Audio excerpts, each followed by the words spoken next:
Hello friends, so welcome to my channel Krishna Gyan Dham. आज मैं cover करने वाली हूँ एक साथ 3 दिन के लेटेस्ट करंट अफेयर्स, क्योंकि 27 मई के बाद मैंने सीक्वेंस में वीडियोस अपलोड नहीं की थी, इसलिए मैं तीनों दिन के करंट अफेयर्स एक ही वीडियो में आज कवर करने वाली हूँ। हम पहले कवर करने वाले हैं 28 मई के latest current affairs. Let's begin. Okay, सबसे पहले बात कर लेते हैं समिट्स एंड कॉन्फ्रेंसेस की। Fisheries department organises session on best port practices. The Department of Fisheries and Agents Franchisee Day Development convened a technical dialogue on eco-fishing ports, sustainable and inclusive harbors in New Delhi. Objective was to explore the eco-fishing ports. So basically ये fisheries department ने eco fishing ports के लिए ये sustainable and inclusive harbours में new Delhi में ये summit जो है ऑर्गेनाइज कराया था, और इसका ऑब्जेक्टिव था to explore eco fishing ports. Okay, so next बात कर लेते हैं कुछ नेशनल अफेयर्स की। Jitendra Singh unveils battery Aadhaar to track life cycle of battery. So basically ये ईवी से रिलेटेड है, जो इलेक्ट्रिक व्हीकल्स जो बैटरी से जो गाड़ियां चलती हैं, ये उससे रिलेटेड न्यूज़ है। Science and technology minister launched the battery Aadhaar initiative to track the life cycle of batteries for manufacturing to end of life and efficient recycling. ये है हमारे science and technology minister Jitendra Singh, जिन्होंने ये battery आधार launch किया है, जिससे जो battery की लाइफ है वो ट्रैक करी जाए from the date of manufacturing till its end. Okay, next DRDO inaugurates Quantum Technology Research Center at Metcalfe House, Delhi.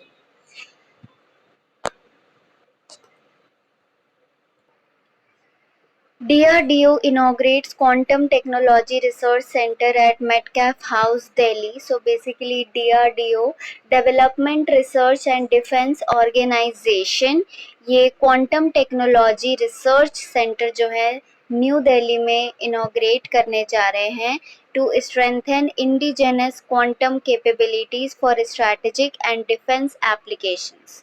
Next, launch of know your DIGIPIN and know your pin code ये code है, code web portals. The Department of Post launched 2 new digital platforms, Know Your Digipin and Know Your Pin Code. ये Indian post से launch किए गए 2 digital platforms है, know your DIGIPIN and know your pin code. DIGIPIN portal क्या काम करता है? To enable digital address precision using geo-coded grids and enhance last-mile service delivery across India. And PIN code portal to modernize the traditional 6-digit PIN code system using geospatial technology and GNSS based mapping. So basically DigiPin portal जो है ये हमारा जो digital address होता है, okay, ये और इसे एडवांस बनाने के लिए यूज करा जाएगा। Whereas pin code portal है, जैसे अलग अलग एरियाज के अलग अलग पिन कोड्स होते हैं, इसे और मॉडर्नाइज करने के लिए ये पोर्टल लॉन्च किया गया है through Indian post department. Okay, next अब बात कर लेते हैं कुछ इंटरनेशनल अफेयर्स की। Trump families shady crypto deal with Pakistan. A Trump-linked US firm, World Liberty Financial Inclusion, has signed an MOU with Pakistan's Crypto Council to develop a crypto-based financial system. So basically, एक Donald Trump जो USA के president है, उनसे linked एक US firm जिसका नाम है world liberty financial inclusion, इन्होंने एक क्रिप्टो डील की है with Pakistan, endorsed by Shehbaz Sharif and Asim Munir. The deal includes use of blockchain for financial inclusion and trade. ठीक है, next. Kilauea volcano erupts on the Hawaii's Big Island. The Kilauea volcano on Hawaii's Big Island released lava fountains for over 1000 feet high. ये एक volcano है जो कि Hawaii island पे हुआ है और इसने लावा जो है 1000 फीट की ऊंचाई तक इनका लावा गया है. It is one of the 6 active volcanoes in the Hawaiian Islands. It is located within Hawaii volcanoes alongside Mauna Loa, the largest volcano in the world. 6 active volcanoes में से ये Mauna Loa volcano जो है ये largest volcano in the world है. Next, science and technology related news.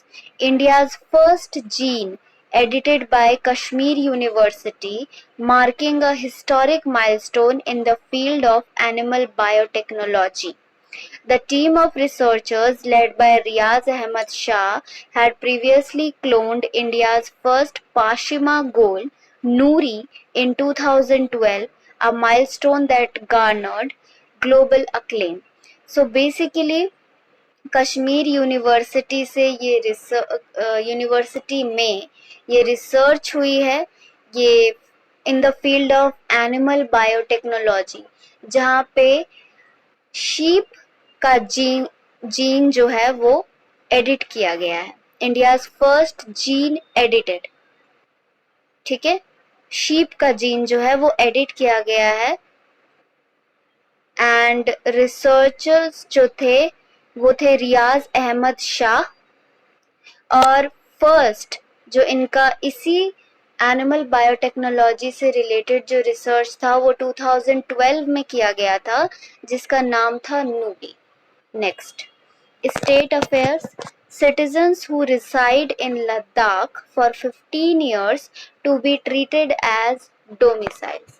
So basically जो लद्दाख में 15 साल से ज़्यादा लोग रह चुके हैं वो वहाँ के निवासी मान लिए जाएंगे. The union government is considering a new policy for Ladakh, under which who have had a continuous 15 years stay in the region beginning 2019 will be considered domiciles according to a consensus reached at a high-powered committee meeting between civil society leaders and the Ministry of Home Affairs. So basically जो भी civilians जो भी citizens Ladakh में 2019 से रह रहे हैं, अब तक रह रहे हैं, वो वहाँ के निवासी मान लिए जाएंगे. Next, Najitaddi festival celebrated in Kerala. Kerala's agricultural minister inaugurated this festival. Next, days and events. 28th मई में कौन सा इम्पोर्टेंट डे जो है वो सेलिब्रेट किया जाता है? That is world dugong day. Dugong means sea cows. ठीक है, ये समुद्र में रहने वाले जीव हैं. These are marine mammals that graze on sea grass beds. ये मछली जो है इसे सी काउस कहा जाता है और बेसिकली जो समुद्र के अंदर जो घास होती है, वहाँ की जो हरी घास होती है, ये उसे कंज्यूम करते हैं. Okay, so this was the last. अब हम डिस्कस करने वाले हैं 29th ऑफ मई के important current affairs. So let's start. First है एक obituary. Veteran Akali leader Sukhdev Singh Dhindsa passes away at 89. He was Lok Sabha MP from Sangur from the Shiromani Akali Dal. He was also Union Minister of Sports, Chemicals and Fertilizers in Atal Bihari Vajpayee government. So basically ये लोक सभा MP रह चुके थे from Sangur, okay, and he died at the age of 89. And Atal Bihari Vajpayee ji के सरकार में ये union minister of sports and chemicals and fertilisers minister भी रह चुके हैं. Next, national affairs. Har Shikhar Tiranga culminates with successful K2 expedition. Har Shikhar Tiranga is the first ever expedition in India in which a team climbed the highest points of all 28 Indian states, covering 3000 kilometers in 1 year. So basically, Har Shikhar Tiranga है क्या? 28 Indian states में जितने भी highest peaks हैं उन सब में जाकर हमारे देश का झंडा फहराना, दिस इज हर शिखर तिरंगा। एंड तो एक साल में 3000 किलोमीटर कवर किए गए हैं इस प्रोग्राम के तहत। After climbing the peak of Kanchenjunga at the height of 8,586 meters, the Har Shikhar Tiranga mission launched by a team of National Institute of Mountaineering and Adventure Sports has successfully culminated. तो इनका जो last path था वो था कंचनजंगा, जो कि कितना high था 8,586 मीटर। इसकी पीक में जाकर हमारे देश का झंडा फहराना वाज द लास्ट, एंड ये मिशन वहाँ जाकर सक्सेसफुली कल्मिनेटेड हो जाता है। और ये मिशन लॉन्च किसने किया था? Mountaineering and adventure national institute of mountaineering and adventure sports. Okay, next awards and honors. Anubhav Awards 2025.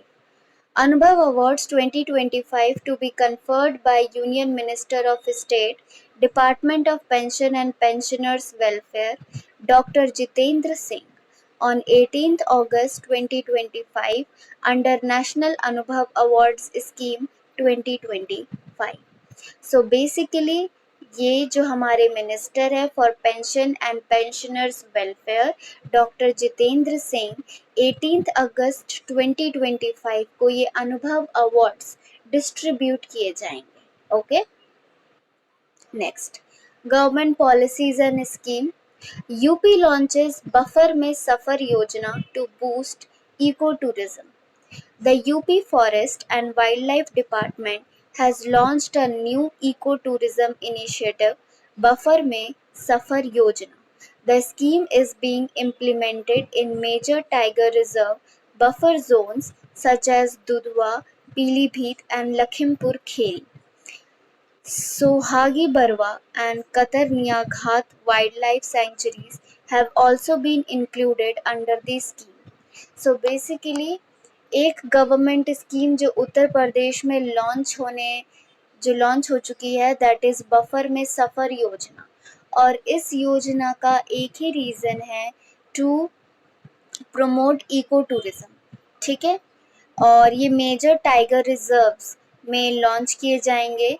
वहाँ के मेजर टाइगर रिजर्व्स हैं दुधवा, पीलीभीत एंड लखीमपुर खेरी। और वहाँ की wildlife sanctuary that is Sohagi Barwa and Katarnia Ghat में भी ये स्कीम लॉन्च किया जाएगा। Next summits and conferences. CDS to attend Shangri-La Dialogue 2025. Chief of Defence Staff General Anil Chauhan will visit Singapore to attend 22nd edition of Shangri-La Dialogue hosted annually by International Institute for Strategic Studies. So basically ये शंग्री-ला dialogue 2025 जो Singapore में organise किए जा रहा है, ठीक है, annually होता है, मतलब हर साल किया जाता है। और इस साल के होस्ट हैं international institute for strategic studies. और यहाँ से हमारे देश से अटेंड करने जा रहे हैं chief of defence staff that is general Anil Chauhan. Next state affairs. Hyderabad teenager becomes youngest Indian to finish 7 summits. Hyderabad teenager Vishwanath Kartikeya Padakanti has become the youngest Indian and second youngest in the world to complete the legendary 7 Summits challenge, scaling the highest peak on each continent.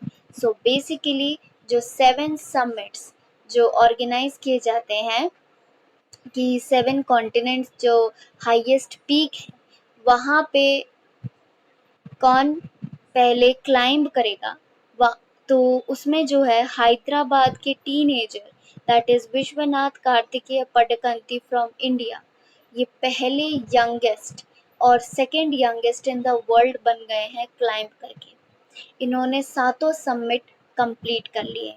7 summits में कौन कौन से peak included हैं? Aconcagua, Denali, Kilimanjaro, Elbrus, Vinson, Kosciuszko and Mount Everest. Next, days and events. 29th of May में important day, International Day of UN Peacemakers. Theme था The Future of Peacemaking. Okay, so ये थी 29th of May की important current affairs. अब हम discuss करेंगे 30th of May के important current affairs. तो अब हम डिस्कस करने जा रहे हैं 30th ऑफ मे के important current affairs. So let's start. National affairs. Viksit Krishi Sankalp Abhiyan launched to strengthen lab to land. Union agriculture and farmers welfare minister Shivraj Singh Chouhan launched the Viksit Krishi Sankalp अभियान इन पूरी उड़ीसा। सो ये मिनिस्टर्स और उनके नाम, उनके डिपार्टमेंट्स ये याद करना बहुत ही ज़्यादा ज़रूरी है। तो विकसित कृषि संकल्प अभियान ये लॉन्च किया गया है किसके द्वारा? Agriculture and farmers welfare minister Shivraj Singh Chouhan ji के द्वारा। कहाँ? Puri Odisha. Next, Ministry of Home Affairs honorary promotion of 1 rank for retiring CAPFs and Assam Rifles personnel. The Ministry of Home Affairs has decided to confer an honorary rank on personnel below officer rank in the CAPFs and Assam Rifles. The honorary rank is 1 rank higher, which will be conferred on the day of their retirement. The decision aims to boost the self-respect, pride, and morale of personnel retiring from the rank of constable to SI. So basically जो CAPFs and Assam rifles में जो हमारे जवान हैं, ठीक है, और जो इस पोजीशन में है कांस्टेबल या SI के, ठीक है, इस पोजीशन के जो जितने भी लोग काम करने वाले हैं उनके रिटायरमेंट में उनको 1 रैंक जो ऊपर प्रमोशन दिया जाएगा, ठीक है, ऑनररी रैंक उनको दी जाएगी जो कि 1 रैंक ऊपर रहेगी जो जिस पोजीशन पे वो काम कर रहे हैं उससे, ठीक है। ये चीज ऑफिसर रैंक वाले लोगों के लिए नहीं होगी, जो कांस्टेबल टू SI जितने भी पोजीशन में लोग काम कर रहे होंगे उन लोगों के लिए रहेगी, ठीक है। Next, sports related news. Asian athletic championships 2025. In athletics, India's Jyoti Yarraji and Avinash Sable delivered standout performances to win gold in their respective events at 26th Asian Athletics Championships at Gumi, South Korea. तो अभी हमने देखा था कि rifle में shooting में India ने gold जीता है। अब ये एथलेटिक्स में भी इंडिया ने गोल्ड जीता है, 2 लोगों ने गोल्ड जीता है इन 26 एशियन एथलेटिक्स चैंपियनशिप्स, जो कहाँ ऑर्गेनाइज करा गया था? साउथ कोरिया में। Sable clinched the men's 3000 steep title with a season best time of 8 minutes 20.92 seconds. तो अविनाश साबले इन्होंने 3000 मीटर दौड़े थे और इनकी टाइमिंग रही थी 8 मिनट्स 20.92 सेकेंड्स। नेक्स्ट, यर्राजी जो कि सेकेंड कॉन्जिक्यूटिव इन्होंने गोल्ड मेडल जीता है in the women's 100 metre hurdles. Okay, इन्होंने हॉर्डल रेस जो 100 मीटर की थी उसमें गोल्ड मेडल जीता है। Next, international affairs. Elon Musk steps down as DOGE chief. DOG का फुल फॉर्म है डिपार्टमेंट ऑफ गवर्नमेंट एफिशिएंसी। इनके जो चीफ थे एलन मस्क, अब ये नहीं रहेंगे, ये वहाँ से स्टेप डाउन हो गए हैं, ये अब डिपार्टमेंट ऑफ गवर्नमेंट एफिशिएंसी के चीफ नहीं है, इनका टर्म एंड हो चुका है. Next, Sri Lanka. International tourist football crosses 1 million mark. Sri Lanka has crossed the 1 million mark in the international tourist arrivals this year, nearly a month earlier than last year, signaling a long post-pandemic recovery. So basically Sri Lanka ने tourist arrivals में, international tourist arrivals में 1 million mark cross कर लिए हैं. Okay. Provisional data from the Sri Lanka tourism development authority showed 10,06,097 visitors recorded between Jan 1 and May 25. The last time the 1 million mark was achieved in May 2018. So basically Sri Lanka के tourism development authority ने ये data दिया है कि जनवरी 1 से लेकर मई 25 तक 10,06,097 visitors visit कर चुके हैं. ठीक है. और लास्ट टाइम श्रीलंका ने 1 मिलियन मार्क कब टच किया था? इन 2018. नेक्स्ट, 30th ऑफ मई के important day, international day of potato and Goa statehood day. मतलब इस दिन 30th ऑफ मई को गोवा को एक राज्य घोषित किया गया था. Okay. Next, international day of potato का theme shaping history feeding the future. So मैंने आपके साथ तीनों दिन के 28, 29 एंड 30th ऑफ मई के important current affairs share discuss कर लिए हैं. सो आई होप कि ये सारी चीज़ें आपको समझ आई होगी.